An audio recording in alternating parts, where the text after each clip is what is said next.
сондай мода жасаған.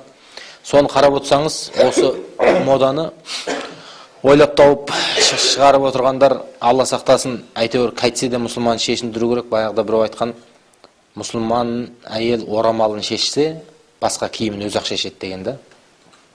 8 март дейміз ғой, мысалы 8 март күні мына Клара Сеткиндер бар, басқа өзінше ана сол кездің көсем қатындары бар, бәрі жабылып, әйелдердің жария түрде, демократичный түрде шығып көпшіліктің алдында өзінің хижаптарын алып жер құрған күні ғой.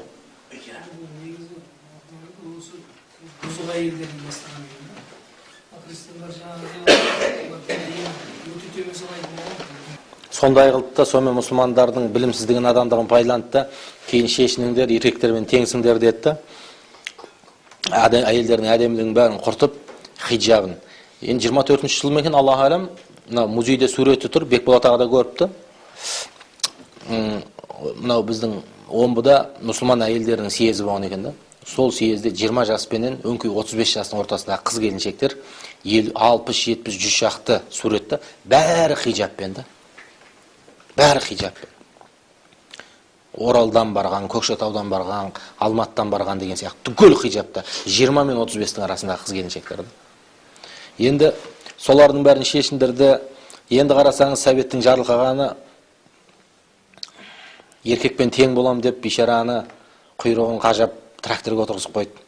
Соқаның артына отырғызып қойды. Мақтап еркексін терешке деп басын айландырып бишараны космосқа айдап жіберді ана жаққа. Сонымен бәрін шатастырып, ең соңында адамдардың өзі әйелдің рөлі қандай, еркектің рөлі қандай екенін білмей қалдық қой. Содан әлі күнге дейін енді талас тартыс. Қоғамда да қазір біреу екінші әйел алыпты деп айтса, уже бүкіл әйел көтерілетін жағдайға душар болдық.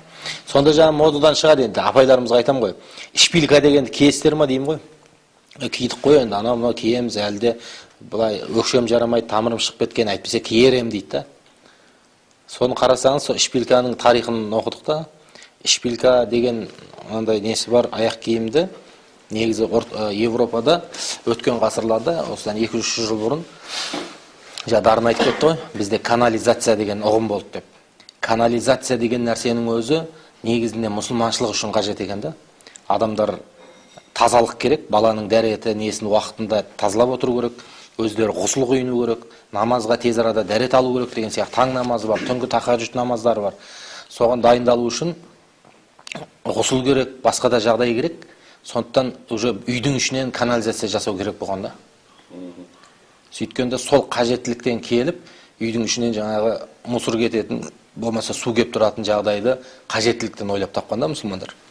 Ал енді Европада крепост деп жаңағы патшаларының тұратын крепосттары көбінше төртеу болады екен. Себебі олар бір бөлмесін, дәу бөлмесін туалетке арнайды екен да, соның ішіне отырып тұра береді екен.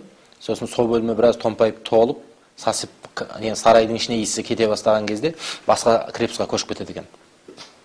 Сосын айланып келесі крепосқа келеді, келесі крепосқа келгенше ана жағы уже қатып тазаланады екен да. Тазалайды екен да, 4-ші крепосқа келеді. Ал енді елдің бәрінде ондай крепос ауыстыратын жағдай жоқ қой енді.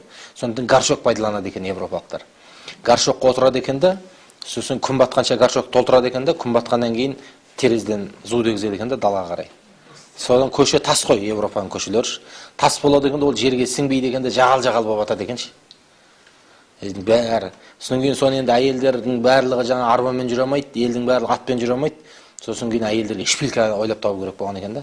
Жаңағының арасынан тық деп, таңдап, онда да жіңішке болу керек екен. Жаңағын басса да онша аяғына жете қоймайтындай қылып, соны шпильканы соны ойлап тапқан екен да. Қазақша айтқанда енді боқ баспайтын аяқ киім болған ғой. Сөйтіп енді олардың сондай ұғымдағы аяқ киімін біздер тойға киіп барып, сән салтанатқа киіп барып, оны жай простой аяғына жайлы аяқ киім $100 тұрса, оны $200 сатып алып, әуре болып, сондай ақ қойған да. Субханалла. Жастардың арасында бұрын бізде осы Шымкент жақтарда бар еді, қазір жойылып кетті ғой деймін. Келін түскен кезде жеңгелер төсек салып береді. Ең алдымен солардың